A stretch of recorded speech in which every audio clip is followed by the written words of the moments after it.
Terça-feira, meio-dia e meia, e para a vida de um desenvolvedor já começou bem animado. O meu Git resolveu simplesmente não funcionar. Eu uso o IntelliJ, e aí se você é desenvolvedor você fala aí qual que é a ideia que você usa, mas eu uso o IntelliJ. E eu uso o Git integrado, né, para fazer os commits, etc. E o meu commit ficou basicamente em Rebase, assim, forever, desde ontem. E aí hoje pela manhã eu tive que acordar e ajustar.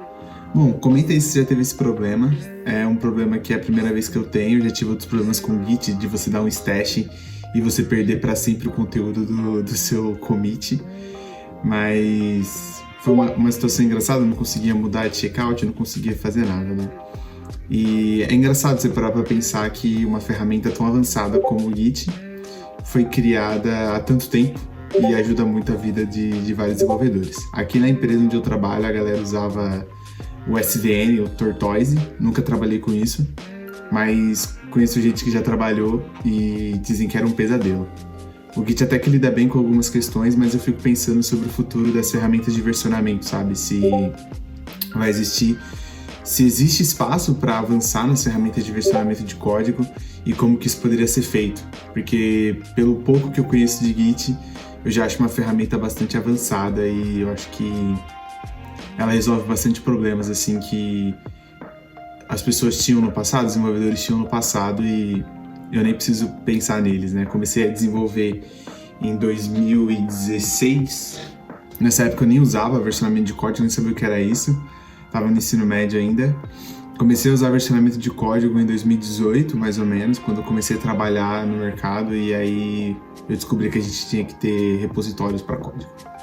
Bom, mas essa foi a minha aventura de terça-feira de manhã, resolver o problema do meu IntelliJ, que não sabe lidar com Git.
Outra coisa que eu também queria compartilhar é que eu escrevi um blog post no Tab News, e aí eu acho que se você não conhece a plataforma do Tab News, é uma plataforma muito legal que foi criada pelo Felipe Deschamps. Vou deixar o link do canal dele aqui também, o link do Tab News, que é basicamente um experimento que ele fez com a comunidade de código aberto para desenvolver uma plataforma 100% colaborativa sobre basicamente tecnologia. Então, você tem vários post blogs lá.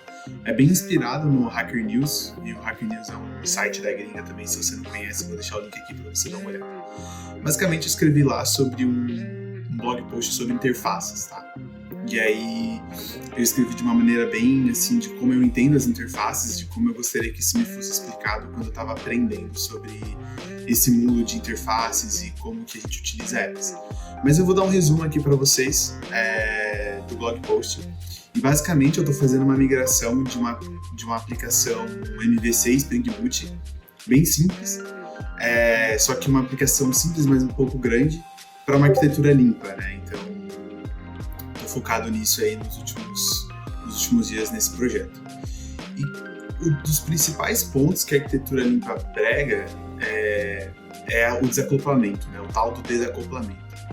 E como que a gente faz isso na prática, né? Porque estar desacoplado é muito diferente de estar separado fisicamente ou algo do gênero. Você pode ter um monólito que seja super desacoplado, mesmo com tudo estando lá dentro, né?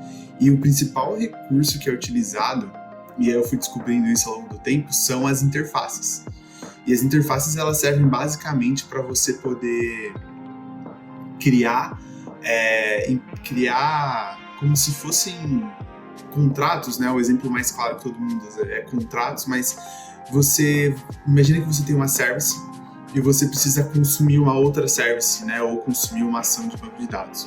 Ao invés de você ter a implementação daquilo direto sendo chamado no seu código, você chama uma interface, né? E aí você chama essa interface de busca de estado, por exemplo, que é o exemplo que eu dou no blog post, que é porque eu fiz.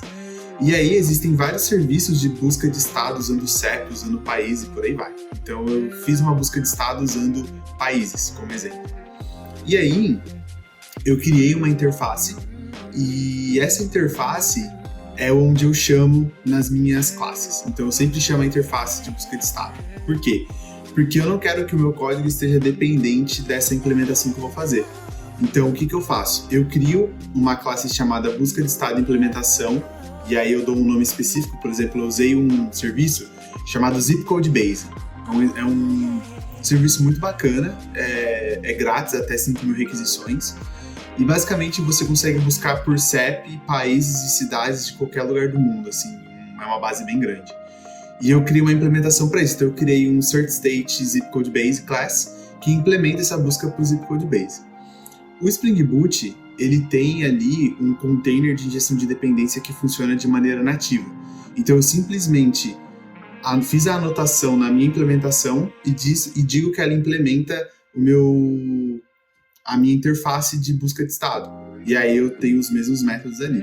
Eu vou deixar uns códigos aqui depois para vocês entenderem mais ou menos, contextualizar. E basicamente é assim que funcionam as interfaces. Ao invés de você depender da implementação, você depende das interfaces. E esse é o tipo de teoria que eu demorei muito tempo para entender, justamente por não parar para pensar no cenário de aplicação real disso, né? Então, tem muita teoria que você só entende depois que você se depara com esse problema na prática. Então, eu estava com um problema de acoplamento forte no meu sistema, e aí eu estava procurando soluções, e uma das soluções mais usadas é as interfaces, tanto nas literaturas e tanto em blog posts na internet. Então, eu escrevi um blog post de uma maneira bem resumida, só para que eu consiga fixar, né? Então, uma das maneiras que eu uso para fixar o conhecimento é usando os blog posts, e também para compartilhar com vocês aí, desenvolvedores, um pouco dessa minha jornada com a arquitetura limpa. Pode ser que você esteja passando pelo mesmo processo de carreira do que eu, de migrar de uma arquitetura monolítica para a arquitetura limpa, e talvez isso possa te ajudar. Bom, já são quarta-feira, 12h33, e aí estamos na metade da semana, né? E a metade da semana me faz lembrar quando eu tinha que ir pro escritório trabalhar presencial, sabe? E aí chegava a metade da semana, você ficava assim, ufa, já é quarta-feira. E hoje eu trabalho remoto, trabalho 100% remoto, e existe muito aquela discussão hoje, até mesmo por conta do fim da pandemia, né, declaração do fim da pandemia, do return to office, né? Então, tem muitos desenvolvedores que hoje trabalham híbrido. Aqui onde eu trabalho, dificilmente tem vagas iguais a minha, 100% remoto. A maioria já são todas híbridas. E assim, eu acho que o híbrido, né, ele é um meio termo, porque o presencial, de fato, tende a acabar, assim, na minha opinião, sabe? Eu não acho que o presencial tem uma vida muito longa por diversos fatores, e eu acho que um deles que as pessoas mais dizem é que você morar nos grandes centros, geralmente onde estão as empresas de tecnologia, acaba sendo muito caro. Então você nunca mora no grande centro, você sempre mora nas cidades satélites, né, que a gente chama. E o seu deslocamento até essa cidade, ela acaba gastando muito tempo, né? Você acaba perdendo muito tempo. Eu mesmo morava em Mogi das Cruzes, trabalhava em São Paulo, e eu gastava 1h40, 1h30 para chegar até o prédio do meu trabalho. Isso no dia você gastou aí 3 horas do teu dia só se deslocando para fazer algo que você poderia fazer da tua casa, né? Abrir o computador e fazer de casa, né? Eu até vi um comentário essa semana que trabalhar presencial é igual pagar boleto no banco, né? São duas coisas que você pode fazer de casa. E você não precisa ir no banco para pagar um boleto, do mesmo jeito que a gente que trabalha com tecnologia não precisa até o prédio para trabalhar presencial, salvo se você trabalhar com infraestrutura e coisas do gênero que necessitam que você esteja lá. E assim, o remoto eu gosto bastante, e o híbrido para mim seria uma opção caso o prédio onde eu trabalho seja próximo da minha casa e eu consiga ir andando, sabe?